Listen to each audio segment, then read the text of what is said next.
ख्वाजा के दर पर पूरी होती है हर मुराद, सभी झुकाते हैं सर। ख्वाजा की दरगाह राजस्थान के अजमेर में स्थित है। कहते हैं कि ख्वाजा के दरबार जो आता है कभी खाली हाथ नहीं जाता है। अजमेर शरीफ के दरगाह में जाने पर एक रूहानी सुकून मिलता है। इस दरगाह में क्या बड़ा छोटा बड़ा, आमिर गरीब सभी अपनी मुरादों को पूरी करने के लिए बड़ी उम्मीदों से यहाँ पर आते हैं। अजमेर शरीफ दरगाह का भारत में बड़ा महत्व है। खास बात यह भी है कि ख्वाजा पर हर धर्म के लोगों का विश्वास है। अजमेर शरीफ दरगाह में हर दिन लोगों का हुजूम उमड़ा रहता है, क्या हिंदू क्या मुसलमान, सभी यहाँ अपनी मुरादों को पाने के लिए यहाँ आते हैं। ख्वाजा के दर पर दस्तक देने के बाद उनके जहन में सिर्फ अकीदा ही बाकी रहता है। यहाँ एक बार आने के बाद इंसान दुनिया के किसी भी कोने में क्यों न हो, दोबारा खुद खींचा चला आता है। ख्वाजा की दरगाह राजस्थान के अजमेर में तारागढ़ पहाड़ी की तलहटी में स्थित है। इस दरगाह शरीफ की वास्तुकला काफी सुंदर है। यहाँ ईरानी और हिंदुस्तानी वास्तुकला का भी सुंदर मिलन दिखता है। दोस्तों, एक बहुत ही ज्यादा और बुरी खबर सामने आ रही है जिसने हर शख्स को सोचने पर मजबूर कर दिया है। तो मौजीजा जानने के लिए बने रहिए इस वीडियो के अंत तक। वही अगर आप चैनल पर नए हैं तो सब्सक्राइब करके बेल आइकन पर क्लिक कीजिएगा। इसी तरह की इस्लामिक घटनाओं और वाक्य से रूबरू होते रहने के लिए आज ही सब्सक्राइब करें हमारे चैनल इस्लाम हिस्ट्री को और साथ ही बेल आइकॉन को प्रेस करें। जी हां दोस्तों, अगर आज का मुसलमान जाग चुका है तो मैं उन्हें एक ऐसी खबर से रूबरू करवाने वाला हूं जिसको सुनने के बाद यकीनन आपको एक बहुत बड़ा सदमा लग सकता है और आपके पैरों तले से जमीन भी खिसक सकती है। इसलिए वीडियो को आप लोग पूरा आखिर तक जरूर देखिएगा। दोस्तों, चाहे आप हिंदू हो या मुसलमान हो, सिख हो या ईसाई हो, तमाम ही लोग इस वीडियो को देखने के बाद जितना ज्यादा हो सके उतना ज्यादा शेयर करें ताकि जो भी ख्वाजा गरीब नवाज के चाहने वाले हैं उन तक ये वीडियो पहुंच सके। दोस्तों, आप जानते ही होंगे कि हमारे भारत देश के अंदर किस तरह से आज के वक्त में नफरत फैलाई जा रही है, भाई भाई को तोड़ने की कोशिश की जा रही है, जबकि इस देश के अंदर रहने वाले हिंदू हो, मुस्लिम हो, सिख हो या ईसाई हो, सभी मिलजुल कर रहते हैं। लेकिन कुछ ऐसी नफरत पसंद लोग हैं जो कि लगातार भारत देश को तोड़ने की कोशिश में लगे हुए हैं, और जो भारत देश को तोड़ने की कोशिश करता है वही इस देश का तो दूर की बात है वह इंसान नहीं हो सकता। जी हां दोस्तों, आपको बता देना चाहता हूं कि लगातार हमने देखा जो भी सरकार के नजदीक रूप से बनी हुई चीज है, चाहे वह मस्जिद हो, दरगाह हो या फिर मदरसा हो, इन तमामी चीजों के ऊपर लगातार कार्रवाइयां हो रही हैं और यह सिलसिला लगातार जारी भी है। ऐसे में दोस्तों, आपको बता देना चाहता हूं कि अब अजमेर दरगाह यानी ख्वाजा गरीब नवाज की बरगाह ख्वाजा हिंद की दरगाह को लेकर भी एक बहुत ही ज्यादा अफसोसनाक खबर निकल कर आ रही है। नफरत पसंद लोग जो हैं वह अब बड़ी बड़ी बारगाहों को भी टारगेट करने लगे हैं। जैसा कि आपको बता देना चाहता हूं कि महाराणा प्रताप उन्होंने राजस्थान के जो मुख्यमंत्री हैं उनको एक लेटर लिखा है और यह बात लिखी है ख्वाजा गरीब नवाज की दरगाह की जांच होनी चाहिए, वहां पर भी मंदिर ही मिलेगा। जी हां दोस्तों, इस तरह का एक बहुत बड़ा दावा किया है, जबकि हम जानते हैं कि यह बरगाह सदियों पुरानी है और यहां से तमाम ही हिंदू, मुस्लिम, सिख और ईसाइयों की आस्था जुड़ी हुई है। सच्चाई यह भी है कि दरगाह में करीब 90% लोग जो हैं वह हिंदू जाते हैं और 10% लोग मुसलमान जाते हैं। लेकिन तमाम हिंदू जब यहां आ जाते हैं तो उनकी आस्था तो जुड़ी हुई है, साथ ही साथ उनकी मन्नतें, मुरादें भी यहां पूरी होती है। इसलिए हर साल लाखों की तादाद में यहां पर गैर मुस्लिम पहुंचते हैं। लेकिन दोस्तों, अब इसी दरगाह को तोड़ने की कोशिश में अब कुछ नफरत पसंद लोग लग चुके हैं, लेकिन वह यह बात भूल गए हैं कि कुर्सी पर चाहे कोई भी बैठे, राजा तो मेरा ख्वाजा ही है। जी हां दोस्तों, ख्वाजा गरीब नवाज सरकार के बैठाए हुए ऊंट ना उठा सके तो ख्वाजा गरीब नवाज की दरगाह को वह कैसे उखाड़ सकते हैं। ऐसे में दोस्तों, चाहे लोग कितनी भी नफरत फैला लें, चाहे लोग कितनी भी कोशिश कर लें, लेकिन इस देश को जो समझदार हिंदू हैं या समझदार मुसलमान हैं वह कभी भी ऐसी चीज होने नहीं देंगे। यकीनन दोस्तों, ऐसे वक्त में आपको आमना अमन और भाईचारा बना के रखना है, मोहब्बत का पैगाम देना है, और जो नफरत पसंद लोग हैं वह शोहरत के लिए और अपनी सीट को बचाए रखने के लिए ये तमाम चीज कर रहे हैं। ऐसे में दोस्तों,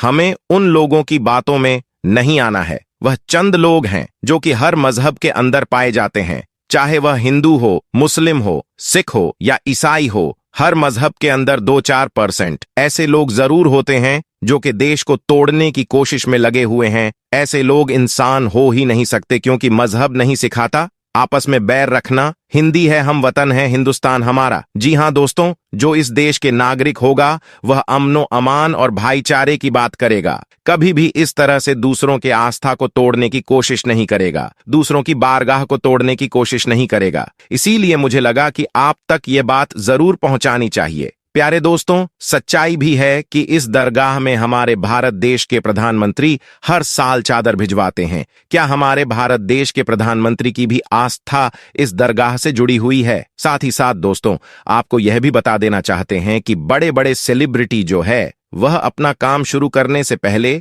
यहां जाकर हाजिरी देते हैं, उसके बाद ही वह अपना काम शुरू करते हैं और यकीनन उनको कामयाबी भी मिलती है। मैं आप सभी को यह भी बता देना चाहता हूं कि सच्चाई यह भी है कि तमाम जितने भी गैर मुस्लिम भाई हैं, जो कि आमन पसंद है, जो कि भाईचार चाहते हैं, वह इन बातों को सुनने के बाद यकीनन बहुत ज्यादा परेशान है कि बताओ किस तरह से नफरत फैलाई जा रही है। और यकीनन वह कभी नहीं चाहते कि ख्वाजा गरीब नवाज की दरगाह की इस तरह से जांच हो और इस तरह से वहां पर खुदाई वगैरह हो। लेकिन दोस्तों, अब बड़ी बड़ी बारगाहों को टारगेट किया जा रहा है, लेकिन मुसलमान को यकीनन सब्र करना है। बेशक इन्नल्लाह मा साबिरीन, बेशक अल्लाह तबारक व ताला सब्र करने वालों के साथ है। जो नफरत पसंद है वह कोशिश करते रहेंगे, लेकिन अगर हम इन बातों पर ध्यान नहीं देंगे तो यकीनन यह लोग खामोश हो जाएंगे। हमें सिर्फ और सिर्फ मोहब्बत का पैगाम देना है, किसी भी तरह से उनके बहकावे में नहीं आना है। हमें सिर्फ और सिर्फ भाईचारा देखना है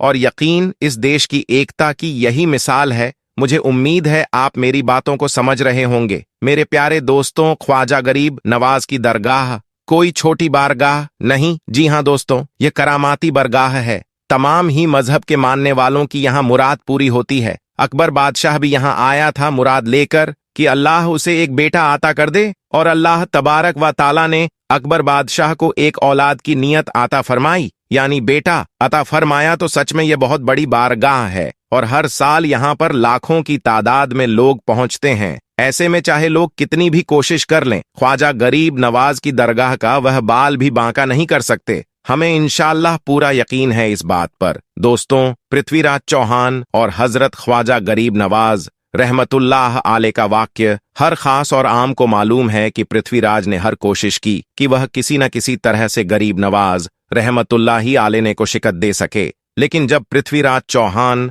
हर मुमकिन तदबीर इस्तेमाल करके आजिज हो गया, थक चुका, और हजरत अब्दुल्ला बयाबनी रहमतुल्लाही आले ने ख्वाजा गरीब नवाज रहमतुल्लाही आले से दरखास्त की, खाने वालों की हुजूर, अब आपके शहर में कयाम करना चाहिए ताकि मखलूक खुदा आप रहमतुल्लाही आले के फैज से जाहरी और बांटनी फैज से फैजियाब हो सके। तो ख्वाजा गरीब नवाज रहमतुल्लाह आले ने इस दरखास्त को मंजूर भी कर लिया। आप हजरत ख्वाजा मोइनुद्दीन चिश्ती रहमतुल्लाह अली शेख मोहम्मद यादगार को हुक्म दिया कि शहर में मुनासिब जगह तलाश करो रिहाइश के लिए, यानी हमारे लिए एक मकान तलाश करो जहां पर हम रह सकें। फिर शहर में जाकर शेख मोहम्मद यादगार ने वह जगह तशवीज की जहां आज ख्वाजा गरीब नवाज का मकाम मौजूद है, और यह है जगह दूसरे के रहने की जगह थी चुनांचे। फिर आप ख्वाजा गरीब नवाज रहमतुल्लाही अली आना सागर से उठकर उसे मकाम पर रिहाज फजीर हो गई। शहर में कयाम करने के बाद ख्वाजा गरीब नवाज रहमतुल्लाह अली ने ए हुजत के लिए पृथ्वीराज के नाम दावतनामा भिजवाया, जिसका मजमून कुछ यूं है: ऐसा संग दिल राजा तेरा अहद का जिन लोगों पर था, वहां अल्लाह तबारक व ताला की अफजलो कर्म से इस्लाम में दाखिल हो गए, और अगर तू अपनी भलाई चाहता है तो मुसलमान हो जा, वरना जलीलो वखार होगा। पृथ्वीराज पर गरीब नवाज रहमतुल्लाही आले की इस दावत का कोई असर न हुआ, और जो काशिद गरीब नवाज रहमतुल्लाह अली ने भेजा था वह वापस आ गया। उसके बाद आप गरीब नवाज रहमतुल्लाही आले ने मुराकेबा फरमाया और बड़ी देर तक आंखें बंद किए हुए आप रहमतुल्लाही आले बैठे रहे। उसके बाद आप गरीब नवाज रहमतुल्लाह अली ने आंखें खोलकर फरमाया, अगर यह शख्स अल्लाह तबारक व ताला पर ईमान न लाए तो उसे जिंदा गिरफ्तार कर लिया जाए और यह इस्लामी लश्कर के हवाले हो जाएगा। पृथ्वीराज का जब गरीब नवाज रहमान अल्लाह आले पर जोर ना चल सका तो उसने मुसलमान पर जुल्म सितम धना शुरू कर दिए। हजरत ख्वाजा गरीब नवाज रहमतुल्लाही आले का मुकाबला पृथ्वीराज ने शेरों शायरी से किया और उसे शिकस्त हुई, उसने अपने चेलों को भी आप रहमतुल्लाह ही आले के पास भेजा, लेकिन उसके बाद भी उसे शिकस्त हुई। फिर अपनी फौज को गरीब नवाज रहमतुल्लाह ही अली के मुकाबले भेजा, लेकिन फिर भी पृथ्वीराज को ही शिकस्त हुई। अब उसके समझ में यह नहीं आ रहा था कि गरीब नवाज रहमतुल्लाह ही आले का मुकाबला कैसे करें। आखिरकार दरबार के एक दरबारी ने पृथ्वीराज चौहान को एक मशवरा दिया, और वह मशवरा यह था कि जहां गरीब नवाज रहमतुल्लाही अली अपने साथियों के साथ इबादत में मसरूफ होते हैं,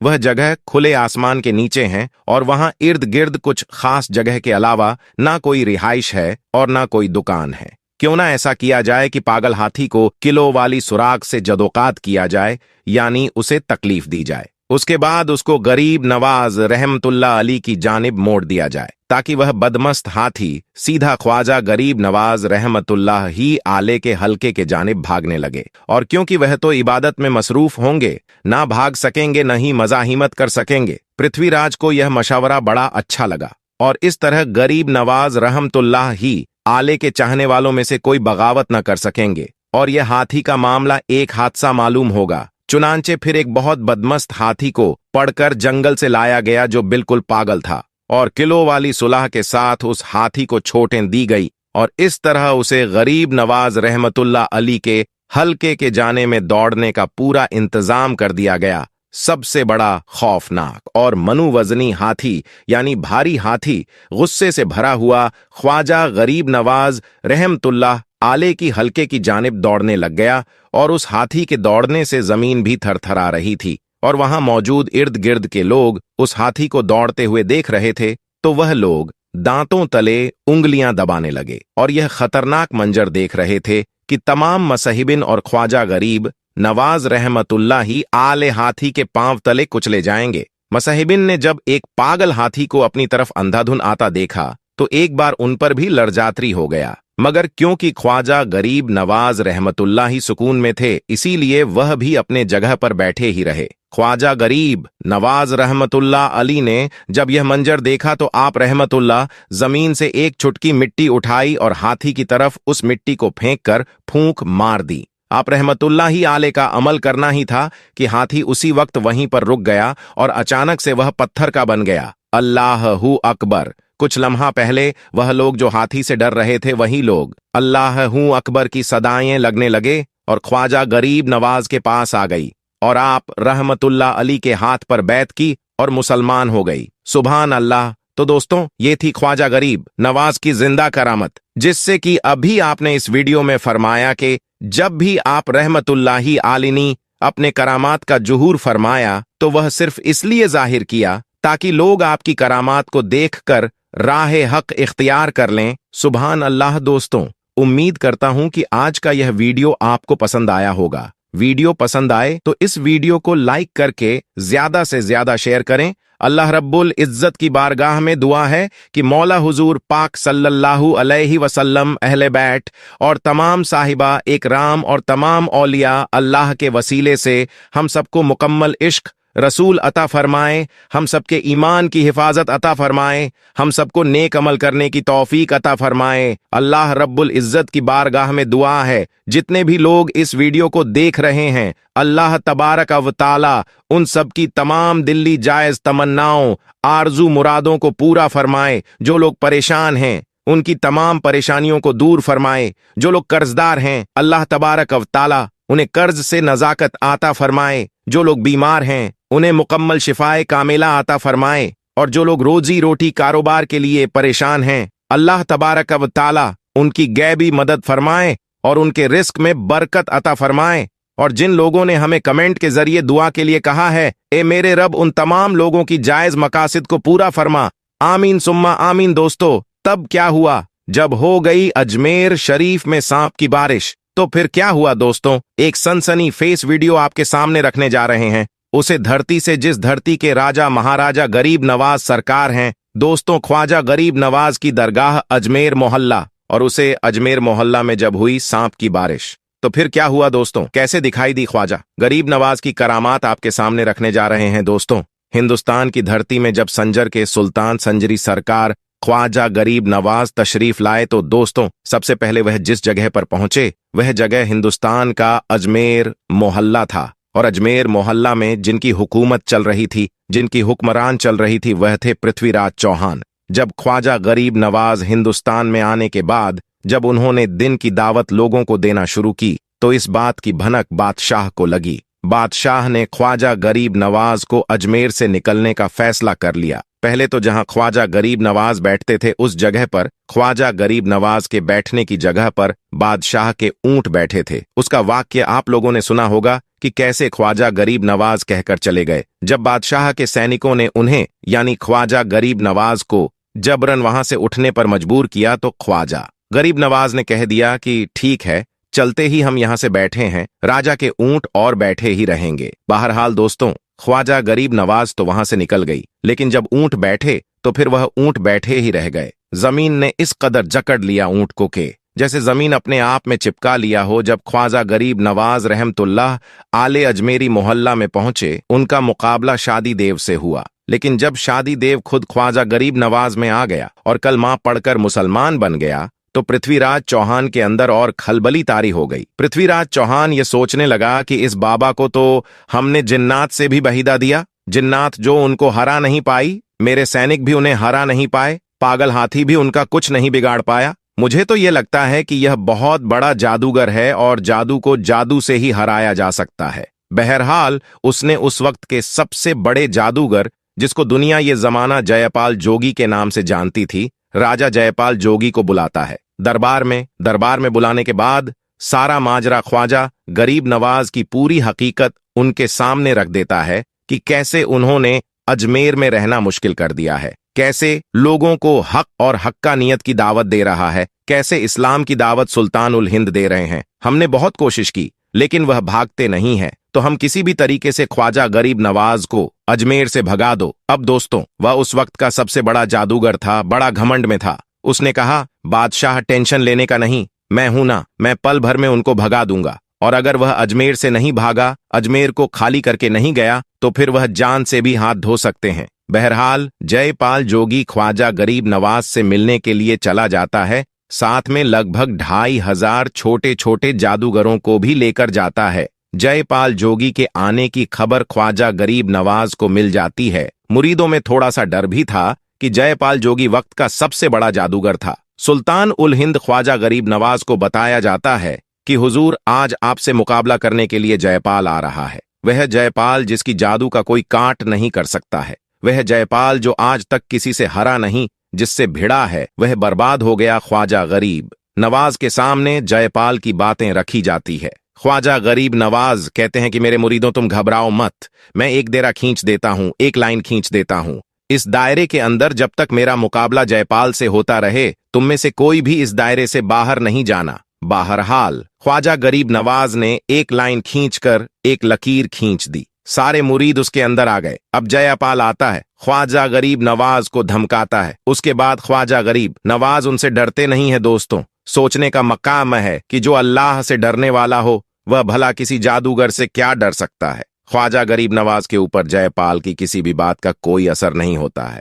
जयपाल गुस्से में आ जाता है, अपने चेहरे चपातों से कहता है कि इन पर फिजा में जादू करो और उनके ऊपर सांप की बारिश कर दो। दोस्तों उसके बाद लोगों ने ऐसा जादू किया कि आसमान से सांप बरसने लगे। जी हां दोस्तों, आसमान से अजमेर मोहल्ला की धरती में सांप बरसने लगे। खास तौर पर जिस जगह ख्वाजा गरीब नवाज और उनके चाहने वाले थे वहां सांप बरसने लगे। लेकिन ख्वाजा का करिश्मा देखें दोस्तों, ख्वाजा की करामात देखें। किसी भी सांप में इतनी हिम्मत नहीं हुई कि जिस दायरे को ख्वाजा गरीब नवाज ने जमीन में खींचा था उसे दायरे के अंदर गिरता बोल के सारे सांप उसे दायरे के बाहर गिरे। दोस्तों जब जादूगर ने देखा कि सांप की बारिश भी ख्वाजा का कुछ नहीं बिगाड़ पाई, फिर उसने ऐसा जादू किया कि आसमान से आग बरसने लगी, फिर भी ख्वाजा गरीब नवाज के दायरे के अंदर आग भी नहीं पहुंच सकी। फिर दोस्तों सारा तिगड़म कर बैठा जयपाल जोगी और ख्वाजा गरीब नवाज और उनके चाहने वालों का कुछ भी बोल भी बांका नहीं कर पाया। तो उसने लास्ट में यह सोचा कि अब मैं आसमान में उड़कर उनसे बदला लेता हूं,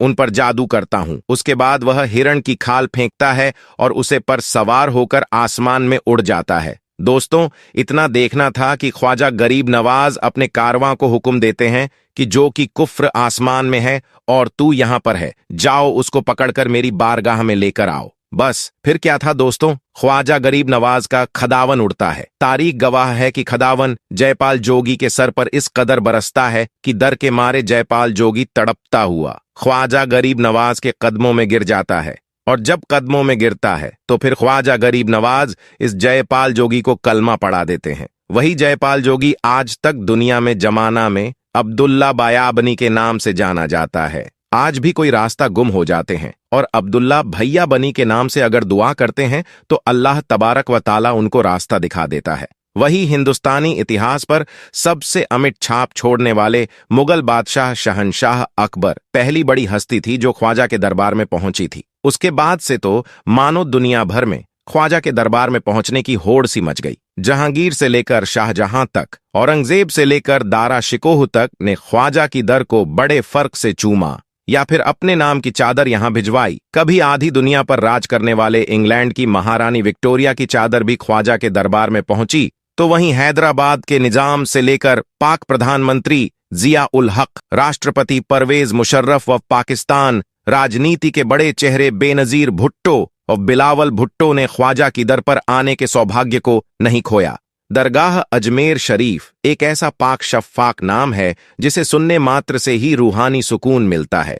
अजमेर शरीफ में हजरत ख्वाजा मोइनुद्दीन चिश्ती रहमतुल्लाह अलैह की मज़ार की ज़ियारत कर दरूर ओ फातिहा पढ़ने की चाहत हर ख्वाजा के चाहने वाले की होती है। दरगाह अजमेर शरीफ का भारत में बड़ा महत्व है। खास बात यह भी है कि ख्वाजा पर हर धर्म के लोगों का विश्वास है। यहाँ आने वाले ज़ायरीन चाहे वे किसी भी मजहब के क्यों न हों, ख्वाजा के दर पर दस्तक देने के बाद उनके जहन में सिर्फ अकीदा ही बाकी रहता है। उम्मीद करते हैं आपको यह वीडियो पसंद आई होगी। वीडियो पसंद आई हो तो दिल से लाइक करें और अपने दोस्तों अब आपके साथ जरूर शेयर करें। दोस्तों, आज की वीडियो में बस इतना ही। मिलते हैं फिर नई वीडियो के साथ। अस्सलाम वालेकुम रहमतुल्लाह बरकातहू।